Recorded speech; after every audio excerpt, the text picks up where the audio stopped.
Umechoka kulipia vifurushi vya gharama kubwa ilhali hutazami mechi zote? Acha kupoteza pesa zako. Kwa 5,000 tu, pata mechi zote duniani pamoja na channels za DStv, Azam TV na Ligi Kuu ya Tanzania moja kwa moja kwenye simu yako. Mahali popote, muda wowote, bila stress. 5,000 ina sawa na mwezi mmoja. 10,000 ina sawa na miezi miwili. Wasiliana nasi WhatsApp kwa 0659 387 069. Rudia 0659 387 069. Soka ni kwetu, burudika kiganjani kama boss. Yes, huyu ni kocha mkuu wa klabu ya Enyimba kutoka Nigeria. Nadhani hawa watu utakuwa unawakumbuka zaidi kama uliwahi kushuhudia mpira misimu ya nyuma 2018, 2017, 2016, 15, 14, 2013.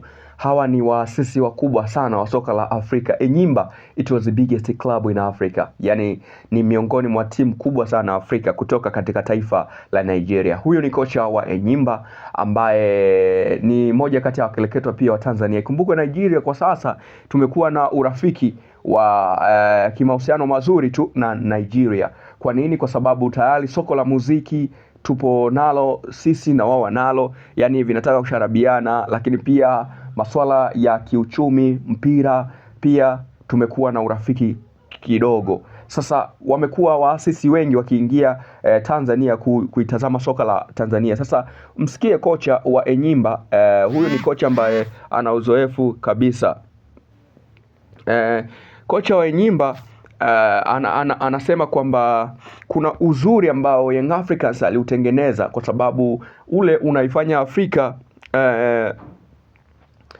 ule ndo unaifanya Young Africans kuwa klabu yenye uzito zaidi, kwa sababu ni klabu ambayo imekuwa haraka zaidi na ni klabu ambayo imetengeneza mipango yake haraka zaidi. Ni klabu ambayo imejitambulisha haraka zaidi kuliko hata klabu ya Simba, kwa sababu ni klabu ambayo inaonesha kwamba yenyewe inahitaji kitu kwa haraka zaidi.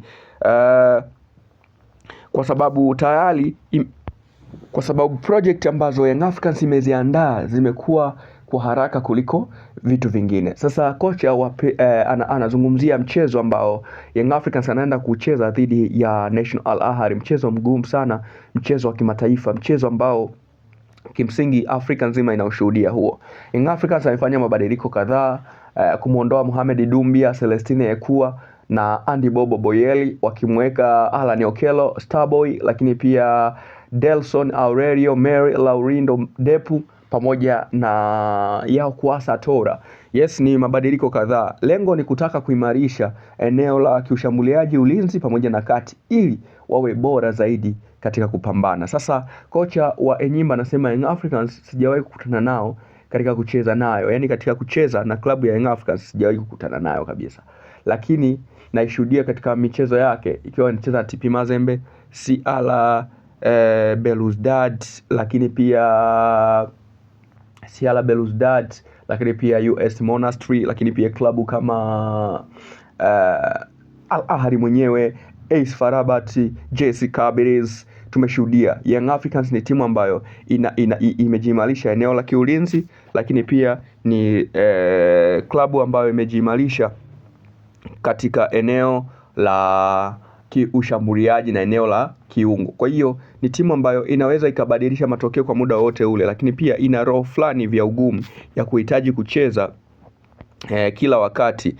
Unakuta muda mwingi sana Young Africans wapo katika zoni yao wakicheza na kutafuta mpira na kuifanya matokeo kuwa rahisi zaidi. Kwa hiyo hii ni moja kati ya ujasiri ambao unafanya Young Africans kuwa bora katika mapambano. Leo Young Africans unawaona hawa ni klabu ambayo huwezi ukaamini kwamba imeingia kimataifa 2022-23 kwa ubora wa hali ya juu. Leo inaweza ikamwangusha hata National Al Ahly, kwa sababu Al Ahly anaingia kama timu ya kwanza, wao akaingia kama timu ya pili, lakini performance yao inaweza ikawafanya washangae au iwashangaze Yanga hii, kwa sababu Yanga ina wachezaji wenye uwezo. Pacome Zouzoua